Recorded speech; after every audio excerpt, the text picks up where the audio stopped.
नमस्कार दोस्तों, स्वागत है आपका आपके YouTube चैनल अपडेट एग्ज़ाम में। जैसा कि हमने अपनी पिछली 2 वीडियो में पढ़ा है, आज हम उसे आगे कंटिन्यू करते हैं। हमने मोलरता पढ़ ली है, मोललता पढ़ ली है, आज उसे हम आगे कंटिन्यू करते हैं। अगला टॉपिक रहेगा हमारा मोल प्रभाज, जिसे हम मोलंस भी कहते हैं। आओ देखते हैं क्या होता है मोलंस। मोल प्रभाज, इसे हम मोल प्रभाज भी बोलते हैं और मोलंस भी बोलते हैं। मोल प्रभाज या मोलंस दो चीज़ों के अनुपात को कहते हैं। जैसे कि मैंने लिखा हुआ है, विलेय या विलायक के मोलों की संख्या बटे विलयन के कुल मोलों की संख्या क्या कहलाती है? आपकी मोल प्रभाज कहलाती है। तो इसकी परिभाषा कैसे बनाएंगे? देखो, किसी विलयन में उपस्थित विलेय या विलायक के मोलों की संख्या तथा विलयन के कुल मोलों की संख्या का अनुपात क्या कहलाता है? आपका मोल प्रभाज कहलाता है। ठीक है, मैं इसकी परिभाषा लिख भी देता हूं, अब आप देखोगे। इसे मैं मिटा रहा हूं। कैसे बनाएंगे कि किसी विलयन में उपस्थित विलेय या विलायक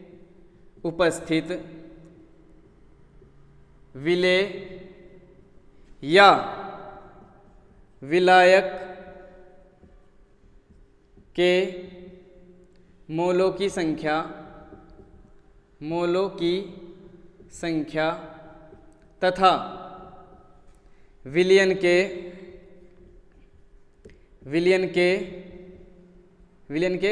कुल मोलों की संख्या, विलयन के कुल मोलों की संख्या का अनुपात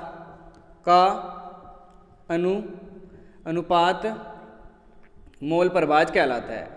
मोल प्रभाज या मोलंस कहलाता है।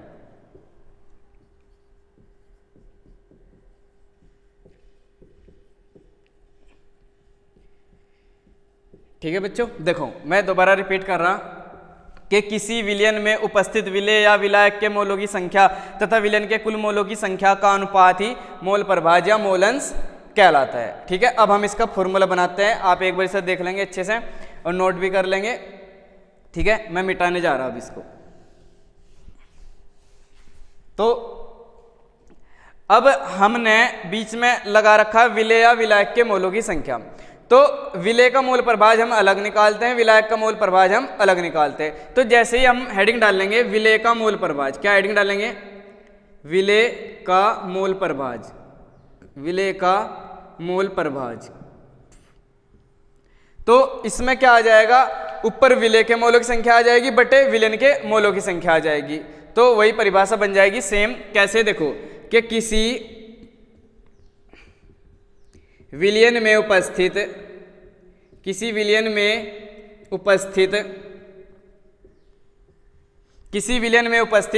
देखो, पहले जब हम खाली मोल प्रभाज की परिभाषा पढ़े थे तो हमने बोला था विलेय या विलायक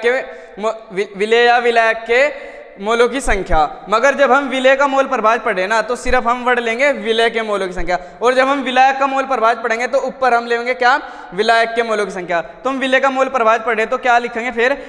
किसी विलयन में उपस्थित विलेय के मोलों की संख्या, विलेय के मोलों की संख्या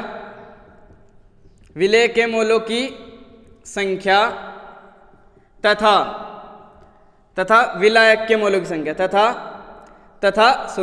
तथा विलयन के मोलों की संख्या तथा विलयन के कुल मोलों की संख्या, विलयन के कुल मोलों की संख्या का अनुपात विलेय का मोल प्रभाज कहलाता है। विलेय का मोल प्रभाज कहलाता है।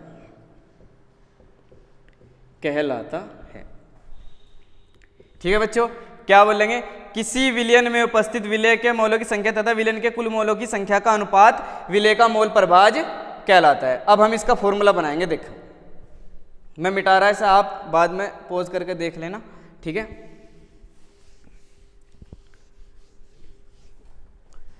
देखो हमने लिखा क्या? विलेय के मोलों की संख्या, विलेय के मोलों की संख्या, विलेय के मोलों की संख्या बराबर। देखो जब हमने खाली मोल प्रभाज की परिभाषा पढ़ी थी तो उसमें हमने लिखा था विलेय या विलायक के मोलों की संख्या। अब हम लिखेंगे सिर्फ ऊपर क्या? विलेय के मोलों की संख्या। क्या लिखेंगे? विलेय के मोलों की संख्या, विलेय के मोलों की संख्या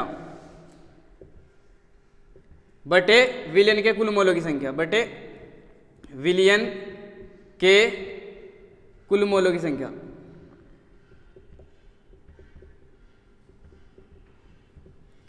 ठीक है बच्चों, अब विलय के जो मोलों की संख्या होते हैं इसे दर्शाते हैं हम x से, हालांकि इसे कहीं भी बोलते हैं x। अगर हम विलय लिख रहे तो पैरों में लिख देंगे विलय, क्या लिख देंगे विलय बराबर, और विलय के मोलों की संख्या को लिखते हैं स्मॉल n से, कहते हैं स्मॉल n से। विलयन किन किन चीजों से मिलकर बने हैं, विलय प्लस विलायक दोनों से। ठीक है, तो विलय प्लस विलायक यानी कि विलय के मोलों की संख्या प्लस विलायक के मोलों की संख्या, विलायक के मोलों की संख्या को लिखेंगे कैपिटल N से, और ये आपका विलय के मोल प्रभाज का फॉर्मूला तैयार हो गया, यहाँ पे आप देख सकते हो उसे। अब हेडिंग क्या बनेगा हमारा, विलायक के मोलों की, विलायक का मोल प्रभाज। अब मैं मिटा रहा है इसे, आप नोट कर लेना। ठीक है, चलो अब हेडिंग बनेगा आपका क्या, विलायक के मोलों की संख्या, विलायक के मोलों की संख्या, सॉरी विलायक का मोल प्रभाज, विलायक का मोल प्रभाज, विलायक का मोल प्रभाज। तो इसमें क्या होगा, इसमें आपका ऊपर विलायक के मोलों की संख्या आ जाएगा बटे विलयन के मोलों की संख्या कुल आ जाएगी दोनों। तो ऊपर क्या आएगा, विलायक के मोलों की संख्या, विलायक के मोलों की संख्या, विलायक के मोलों की संख्या बटे विलयन के कुल मोलों की संख्या, बटे विलयन के कुल मोलों की संख्या, मोलों की संख्या। ठीक है, देखो जब हमने विलय का मोल प्रभाज पढ़ा तो ऊपर आ गया था विलय के मोलों की संख्या, जब हम विलायक का मोल प्रभाज पढ़े तो ऊपर आएगा विलायक के मोलों की संख्या, मगर नीचे हमेशा विलयन के कुल मोलों की संख्या आएगी, चाहे वो विलय का मोल प्रभाज हो चाहे वो विलायक का मोल प्रभाज हो आपका। तो इसकी परिभाषा भी मैं लिख देता हूं, देखो कैसे बनेगी। देखो किस का अनुपात है, विलायक के मोलों की संख्या का अनुपात तथा विलयन के कुल मोलों की संख्या का अनुपात। तो लिखते हैं क्या, कि किसी विलयन में उपस्थित, किसी विलयन में उपस्थित, किसी विलयन में उपस्थित विलायक के मोलों की संख्या, विलायक के मोलों की संख्या, विलायक के मोलों की संख्या तथा विलयन के कुल मोलों की संख्या, तथा विलयन के कुल मोलों की संख्या, कुल मोलों की संख्या विलायक का मोल प्रभाज कहलाती है, विलायक का मोल प्रभाज कहलाती है। मोल प्रभाज या मोलंश भी बोल सके, मोल प्रभाज कहलाती है, ये होगी इसकी परिभाषा। ठीक है बच्चों, किस किस का अनुपात बोलो मेरे साथ, कि किसी विलयन में उपस्थित विलायक के मोलों की संख्या तथा विलयन के कुल मोलों की संख्या का अनुपात क्या कहलाता है आपका, विलायक का मोल प्रभाज कहलाता है। अब हम इसका भी फॉर्मूला बनाते हैं, देखो मैं मिटा रहा इसे, चलो देखो विलायक के मोलों की संख्या को हमने क्या कहा, देखो मैंने पिछली वीडियो में बताया आपको कि जितना भी हमारा विलय का डाटा होगा वो सारा स्मॉल लेटेस्ट है, और जो विलायक का डाटा होगा वो सारा कैपिटल लेटेस्ट है। तो विलायक मोलों की संख्या को हम n से लिखा है, विलय के मोलों की संख्या स्मॉल n और विलायक के मोलों की संख्या कैपिटल N। तो विलायक के मोलों की संख्या कैपिटल N, और विलयन तो विलय प्लस विलायक दोनों से मिलकर बनाए, तो नीचे आएंगे आपके दोनों n, क्या दोनों n। इसे भी हम x से डिनोट करेंगे, मगर पैरों में क्या लिख देंगे, विलायक, क्या लिख देंगे विलायक। यह आपका फॉर्मूला विलायक के मोलों की संख्या का तैयार होगा। ठीक है जी, अब आप एक इसमें रिलेशन हो रहा है, वो बहुविकल्प प्रश्न में भी पूछ लिया जाता है कि जो विलय का मोल प्रभाज होता है और विलायक का मोल प्रभाज होता है, उनका जो दोनों का सम होता है वो एक होता है। तो लिख देंगे नीचे क्या, विलय का मोल प्रभाज प्लस विलायक का मोल प्रभाज बराबर होता है आपका 1। ये इतना आप नोट कर लेंगे। ठीक है बच्चों, अब हम इस पे एक न्यूमेरिकल भी करेंगे। ठीक है, देख लो आप अच्छे से इतना, मैं मिटा रहा इसे।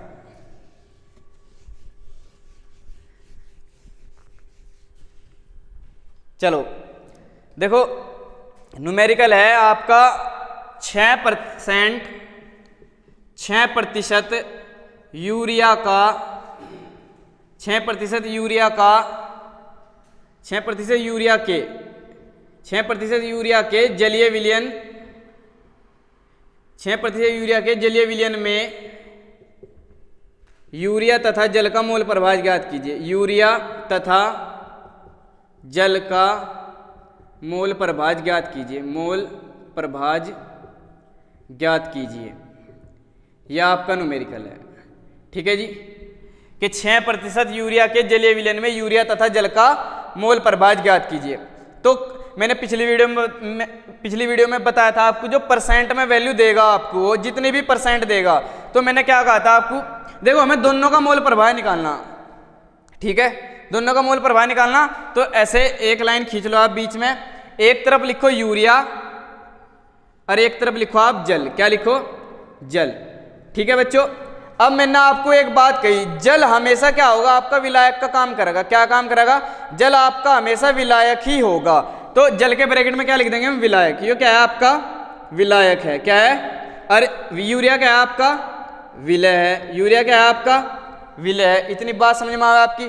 मैंने आपको एक बात और बताई कि जो विलायक का डाटा हो वो कैपिटल लेटर्स से, और जो विलय का डाटा है वो सारा आपने स्मॉल लेटर्स से लिखना। तो 6% दे रखा, मैंने कहा था जितने भी प्रतिशत देवे वो ये आपका क्या बन जावे भाई? छोटा W बन जावे। यूरिया का फॉर्मूला भी लिख लो। क्या हो यूरिया का फॉर्मूला? हो NH2CO NH2, और जल का फॉर्मूला क्या हो भाई? H2O। इतना आप लिख लेंगे डाटा। तो आपको 6% दे रखा, तो 6% के हिसाब से आपका छोटा W कितना बन जाएगा? 6 ग्राम। कितना बन जाएगा? 6 ग्राम। और कैपिटल W कैसे बनेगा? कैपिटल W मैंने क्या कहा था आपको, जितना भी आपको परसेंट देकर रखा उसे 100 में से घटा देंगे। तो 100 में तो 6 गए, कितने बचेंगे? 94 ग्राम। यह आपका बन गया कैपिटल W। ठीक है, अब दोनों का M निकाल सके हम, H2O का M भी निकाल सके हम, यूरिया का भी M निकाल सके। वैसा तो आप डायरेक्ट याद रखो यूरिया का M कितना हो, जल का M कितना हो। हालांकि मैं इस पर एक सेपरेट वीडियो बनाऊंगा कि कैसे अणुभार निकालते हैं। फिलहाल मैं इस न्यूमेरिकल में आपको डायरेक्ट लिख रहा, यूरिया का भी अणुभार लिख रहा, मैं जल का भी अणुभार लिख रहा। यूरिया का जो M होता है, यूरिया का भाई, यूरिया क्या है? विलय है, तो M स्मॉल लिखेंगे। यूरिया का M 60 है और जल का होता है 18। इतनी बात बताओ। इस पर मैं एक सेपरेट वीडियो बनाऊंगा अभी कि ये अणुभार निकलता कैसे है, किसका कितना होता है। ठीक है, फिलहाल आप डायरेक्ट याद रखो यूरिया का M 60 होता है और जल का M 18 होता है। इतना आ गया। फिर आप इसके बाद क्या करोगे? स्मॉल n, मोलों की संख्या निकाल लो। क्या निकालोगे?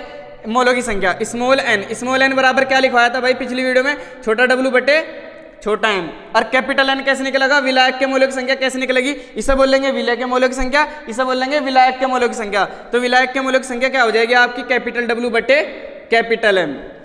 ठीक है, तो जब इसमें आप वैल्यू रखोगे, छोटा W कहाँ है आपका? छोटा W है 6 बटे M कितना है? 60। जब आप इसे काटोगे तो कितना आएगा? 0.1 आ जाएगा। कितना आ जाएगा? 0.1। इधर भी रखो आप कैपिटल W कितना है आपका? 94। कितना है? और M कितना है आपका? 18। जब आप इसे इससे भाग दोगे आएगा 18 पंजे 90। ठीक है, 18 पंजे 90, और जी पॉइंट लगाए, 0 बढ़ाए, आपका बन गया 40। 18 दूनी 36। यह आपका दोनों N भी हमारे आ गया है। अब हमने सारा डाटा तैयार कर लिया है। हमें निकालना क्या था? हमें तो दोनों के मोल प्रभाव निकालने थे। अब मैं से मिटा रहा, हम मोल प्रभाव निकालते हैं। इतना आप समझ लो। देखो, जो जितने भी परसेंट दे रखी हो छोटा W, और 100 में तो घटाओ बड़ा W। इसका भी हम आप पे है 60 और जल का M होता है 18। और जी छोटा n बराबर छोटा W बटे छोटा m, और कैपिटल N बराबर कैपिटल W बटे कैपिटल M। ये वैल्यू रखी और हमारा इतना डाटा तैयार होगा। अब मैं इसे मिटा रहा।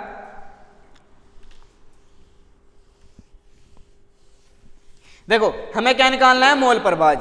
मोल प्रभाज, देखो विलय का मोल प्रभाज। विलय क्या है हमारा? यहाँ से यूरिया, तो पैरों में क्या लिख दो इसके? यूरिया। इसे क्या बोलेंगे हम? क्या पढ़ेंगे? इसे पढ़ेंगे हम यूरिया का मोल प्रभाज। क्या पढ़ेंगे हम इसे? यूरिया का मोल प्रभाज। और यूरिया क्या है? विलय। और विलय के केस में ऊपर क्या आया था भाई? छोटा n आया था। क्या आया था? छोटा n। और नीचे दोनों n। और छोटा n अभी कितना है आपका? कितना आया था छोटा n? बताओ। 0.1। कितना आया था? 0.1। और ये 0.1 प्लस, और ये कितना आया था? ये आया था 5.2। जब आप इसे सोल्व करो कितना आएगा? 0.1, ये आ जाएगा 5.3। इसे पॉइंट से पॉइंट उठ जाएगी, आ जाएगा 1/53। आप इसे इससे भाग कर लोगे, 53 से 1 को भाग कर देंगे, चाहे आप यहाँ पे छोड़ सको, मगर भाग कर लियो 53 से 1 को क्या आएगी? ये निकलेगा आपका यूरिया का मोल प्रभाज। और जल का रहेगा, जल का भी निकाल लेते हैं। जल का मोल प्रभाज